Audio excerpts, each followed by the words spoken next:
Hello, how are you? My name's William, a bit dynamic coming in there.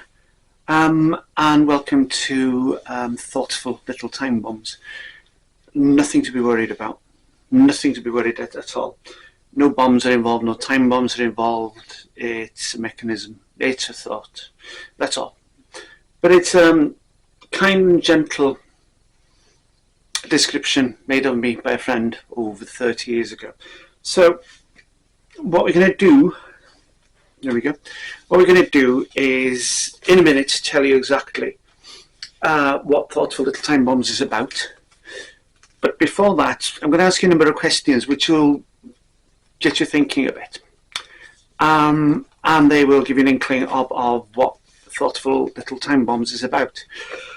But before that, I must relieve you of certain expectations. For instance, it is not my intention to offer any advice.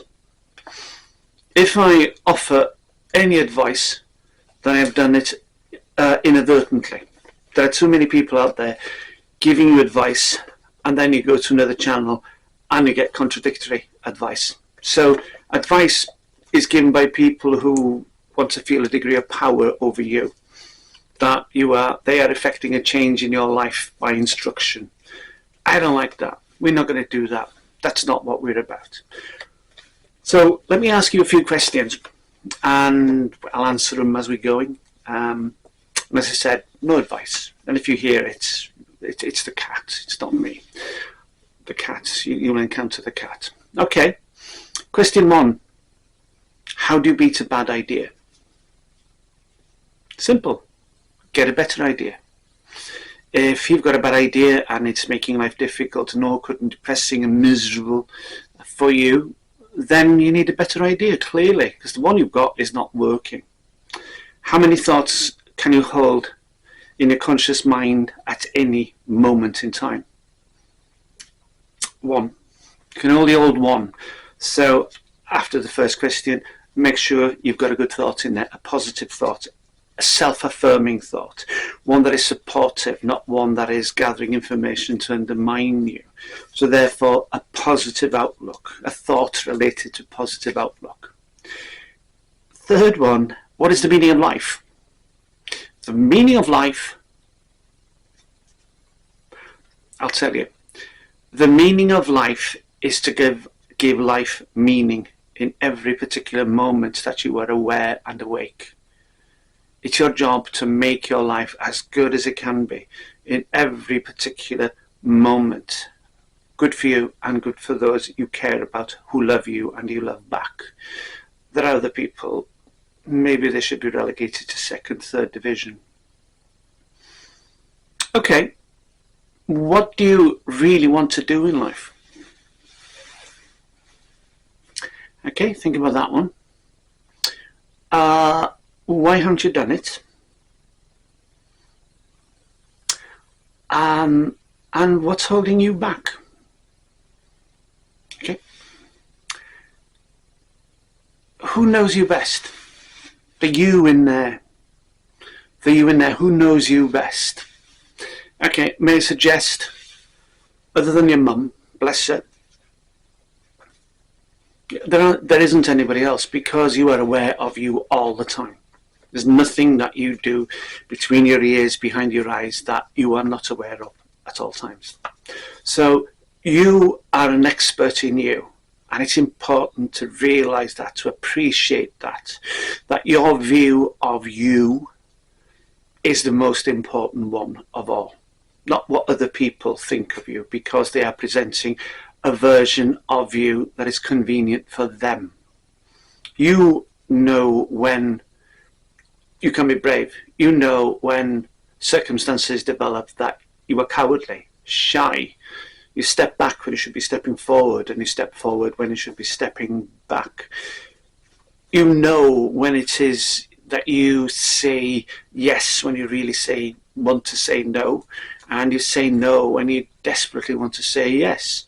You're the expert in you. And as I say, that's the kind of stuff we're going to be discussing.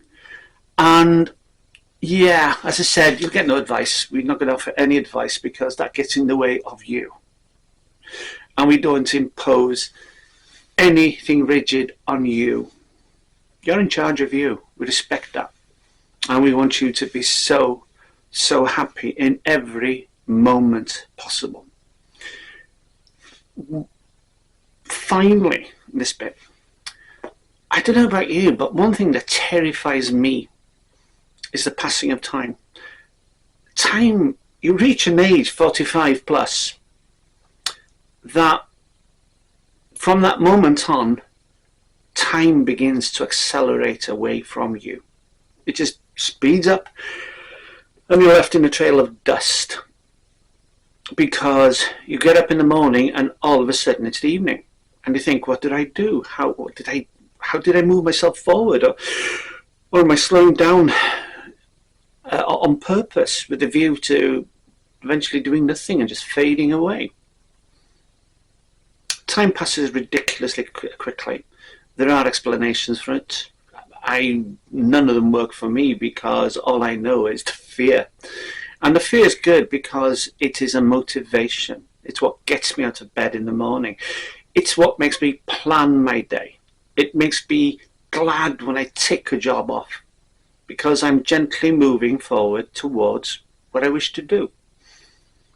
And I want that kind of sense of success for you in your life, if that's what you want. You just might want to settle down after being a carer or looking after people, working ridiculously hard, and all you want to do is sit there on a sofa, drinking coffee and watching daytime TV. I wish you well if that's what you want. I want you to be happy. But if you choose to think about doing things that help make your life better, then we'll go there. Life is brief. You don't know what's going to happen tomorrow, day after, next year. You have to treasure every particular moment. And if you've got things you want to do in your life, maybe you've only got now. That was scary.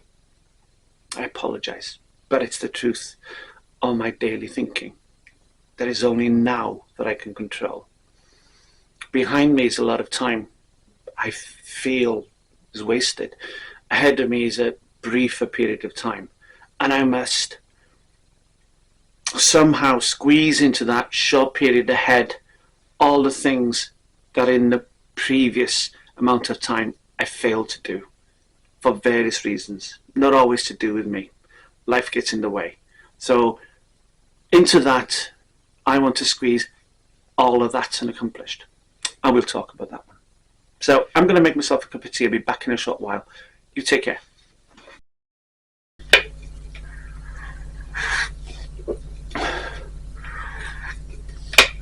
Two important things, advice. The toilets are over there and escape up there, in case of emergency. Another thing is the cat. I've seen the cat's head move. It may come over, and if I'm sitting down, generally it will come and sit in my lap, and that's me then done for quite a while. Can't get up. But it'd be like, he's a black cat. His name is Shadow, because he goes invisible in shadows. And he looks like a bat cat. So you might see a bat cat here. So that would be him, so don't worry. So two things we're going to speak about. One is the life unlived, and the other one is thoughtful little time bombs.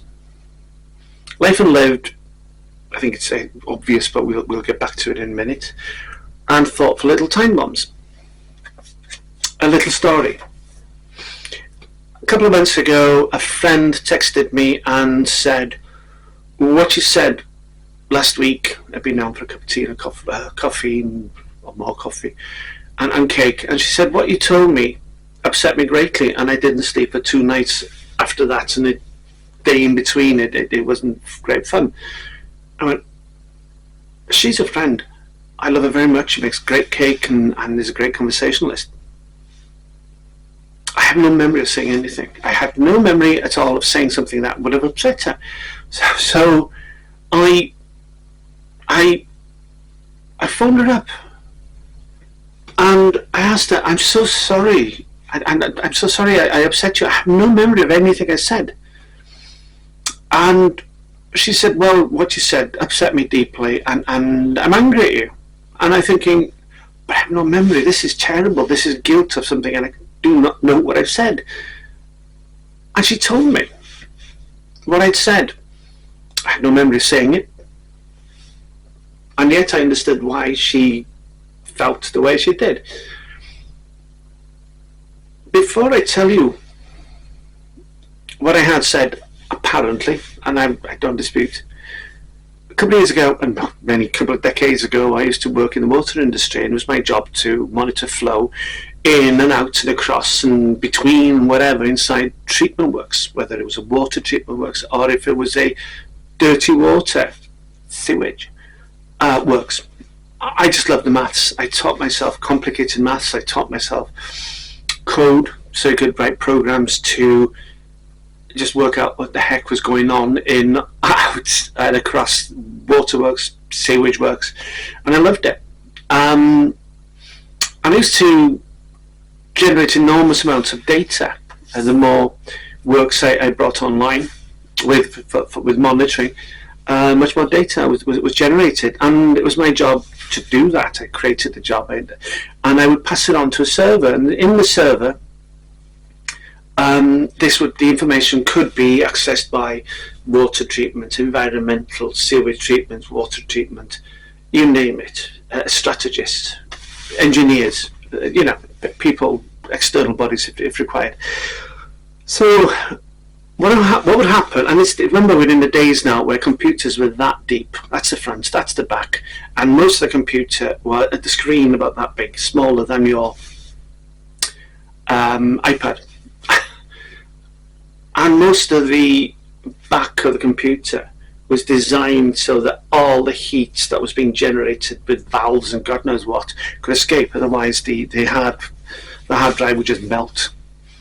But it was early days, and technology of today, amazing things of today, were built on things like that. They were brilliant in their day, and things today would not exist without them, so bless them. Anyway, the information I created had to be passed to other people, and it was sent to a server, and they would access it. I thought of it like this because it was such a fragile operation. I would pack loads of electrons on the back of a lame donkey, and I would send it on its way towards the server. And regularly, the donkey would stop for a picnic somewhere. It would just stop, and the screen would just freeze. And I knew that if I just touched it, smirked, swore at it, did anything, that it would just stay locked, and I would lose all that data. And it takes ages to get things done. You send a package, it checks, is this what you sent? Yes. Okay, send us another package. Is this what you sent? Yes. Boom. Is this what? No. Okay, let's check again. It went on forever, and it was a very fragile relationship my computers and the donkey and the servers had. I phoned a friend. She would come down. She was the expert on computers 30 odd years ago, and she was brilliant. She was a mate, and I liked her very much, and she was very competent. So she would sit down and she would coo, she would purr at the computer. She would touch a few buttons, and it would succumb and get back to walking. The donkey would get up feeling loved, and the electrons would feel loved, and then they would head away. So she then sat down, old Joan, and we'd have a cup of tea. I'd make a cup of tea. Tea was essential in those days, more than coffee. And we talk about everything. We talk about anything, everything. We talk about environmental issues. We talk about acid rain was the thing then. Global warming was on the horizon. Global cooling was also on the horizon, but it isn't now, and it's worse. But we haven't got to that, one crisis at a time, unlike life. So we sat and talk about anything, everything. She'd have tea, I'd have her biscuits, and then after about 10 minutes, she'd decide, okay, it looks like the donkey's on its way. It's happy, it's content, it had its tummy rubbed, and I'm sure you'll call me again in a couple of days so we can go through the same thing again, and in the meantime get some decent biscuits. We were friends. She walked away, and I set about doing what I used to do. I used to probably set up another monitoring design for another site. 5 minutes later, she came back. She had a smile on her face, and she said, "You keep doing that." I said, "Doing what?" I said, you keep doing that. I walk away, and this little time bomb you've given me, this thoughtful little time bomb you've given me, goes off." And she says that whatever we were talking about, doesn't matter what it was, that was two-dimensional. Something you've said goes off, and it turns something two-dimensional into something three-dimensional. I said, "I didn't know I'd do that." And she said, "Yeah, you do it a lot. You do it a lot, and don't stop doing it. It's brilliant. It's nowadays I just keep expecting a little bomb to go off to find out something I didn't know about." And I said, "Okay." And she said, "I think you're an idiot savant." And well, at least half of that. Anyway, she went, and we kept in touch about 2 or 3 times a week on occasion with it because of the donkey. And she's left, and she went down to London, her husband and her, no children at the time. I hope she's ridiculously happy. I hope she's had a wonderful life, just a remarkable person. So she said I handed out these little time bombs, thoughtful little time bombs, caring, kind, not intending to hurt. And this is what I'd done with my friend, who texted me and said she hadn't slept for 2 days. And it was what we talked about earlier. I told her, and I have no memory of doing it.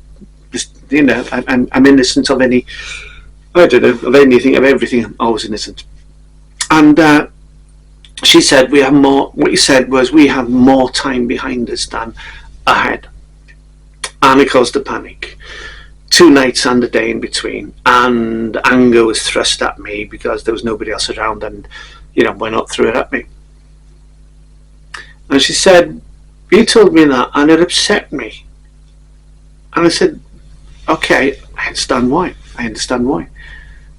And she said, "I realised that most of the things I'm doing in my life, you reach an age that you want to make sure your kids are okay, your grandkids and everything are okay, and you forget about yourself, about what you want to do and such. Go to New Zealand, go to the South Island, watch the whales from boats, drink a banana daiquiri in North Island, swim in lakes, on dark beaches. Just have a wonderful time, because life is brief and we've got far less time ahead of us than behind.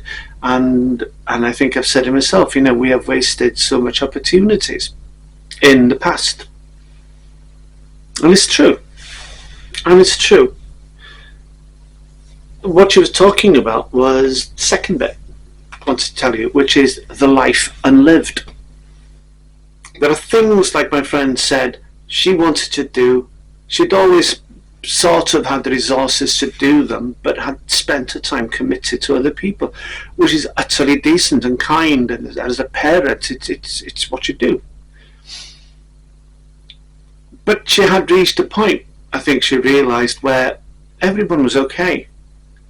Everybody had a solid foundation of work, employment, at home, everything. And it really was what my auntie told me after my mum's funeral years ago. She said, "Now it's me time."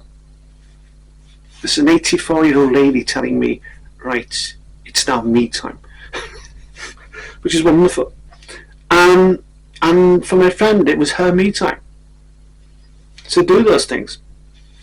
And she said, "It's my life unlived." And the interesting about the life unlived, if you go back to the Stoic philosophers, Epictetus, Cato, Marcus Aurelius, the Roman, is that generally what they say is life is ridiculously brief. However, there is still enough time to do remarkable things, to do great things, if you stop wasting time. Time is an investment. You've got to be very careful, because, as I said before, life is rushing away from you. Me, her. So things that are life unlived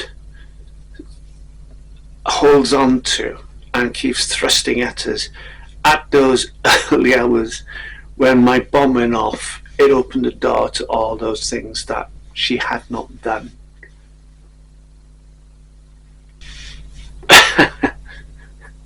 First of all, if you go to the bookies, if you find the cat in there, send him home. I suspect that every time I go out, that shadow is on the phone to the bookies. And I've started looking in detail at my Visa card statement, and there are these little small sums of money going out, and I can't really account for them. So I think he's got an account in my name in the bookies. And if I know the cat, he won't be doing it unless he's profiting from it. So I'm, like all of you, struggling, and I reckon the cat is doing all right. And he could have paid for his own vet bills had he been so inclined. So if you see him in the bookies, send him home, tell him he's been seen, his shadow, little white patch here, and he's been looking, and he will probably try and pick a fight with you. So keep your hand on your wallet, whatever you do when the cat's around. What's that one?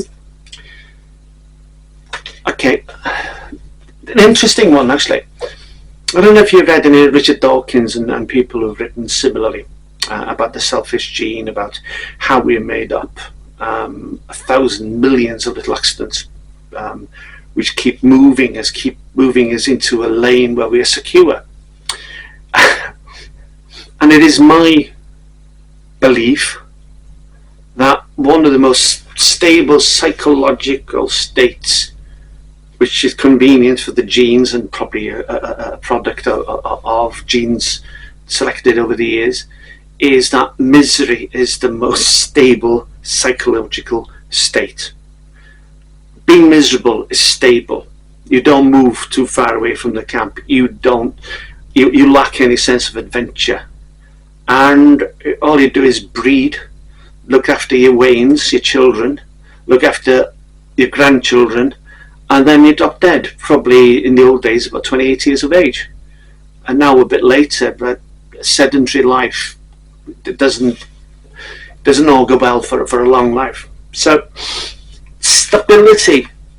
If I were to tell you that I could remove all your bad physical and psychological and spiritual habits, I can guarantee that you would panic, because your conscious mind would go, whoa, listen, I'm all for security, and if the person is miserable but doesn't do anything to threaten his own existence, her own existence, then that's fine by me.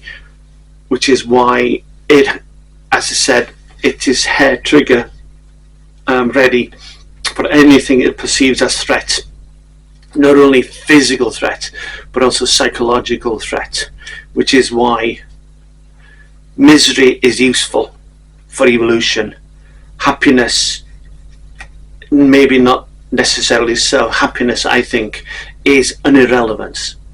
You know, you will never ever come across a planet where everybody's happy all the time, because it is not evolutionary convenient. You want people who are scared and all they do is breed and care for their kids.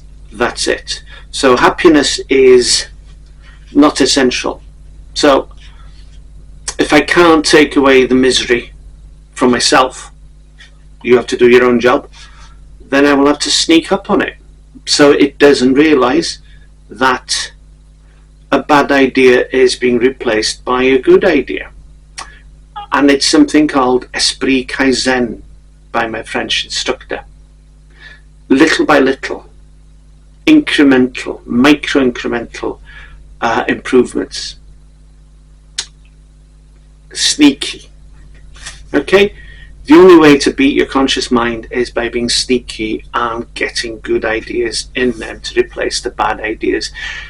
Happiness may be an irrelevance, but in my books it's an essential thing to have in my life, and one of the most important things to create long happiness is to do what you want to do. To do what you want to do.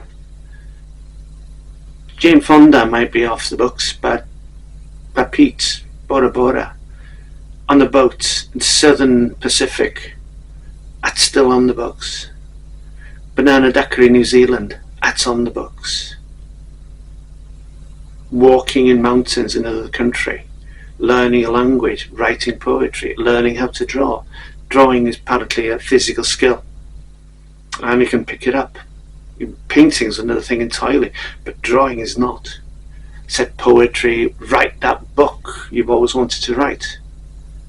Just escape from people you don't like every now and then. That's another thing. Nothing wrong with that, by the way. So, security and misery are equal. It's a solid equilibrium that the selfish gene likes. So we're going to slightly move away from that you are, I am. We're going to do it micro-incrementally, sneakily, and we might even end up happy for a period of time. I like that. So next time we're going to start getting into this stuff. We're going to start sharing stories in which there may well be a lesson. We're not going to be, we're not talking parables here. We're talking stories and anecdotes. Learning vicariously. Knowing where a beastie goes so you don't go there. Stuff like this. So we're going to do things vicariously, using other people's lessons, and maybe becoming happy. What's wrong with being happy? There's nothing wrong with being happy. If you've done your job, if you looked after everybody you decided to look after, they're secure. Now it's your turn. So next time, I look forward. I invite you to come back. I also invite you for free, don't need to pay a damn thing, to subscribe, to like, to share. This might be useful to somebody else. And finally, to comment. So it's subscribe. Hi, before you go, if you'd be kind enough to subscribe, to like, to share, and an even comment, I'd appreciate it very much. Thank you very much on behalf of myself and Shadow. He's having a kip, but I'm sure he'd be thanking you from the heart of his bottom. Have a good day. Have the best day.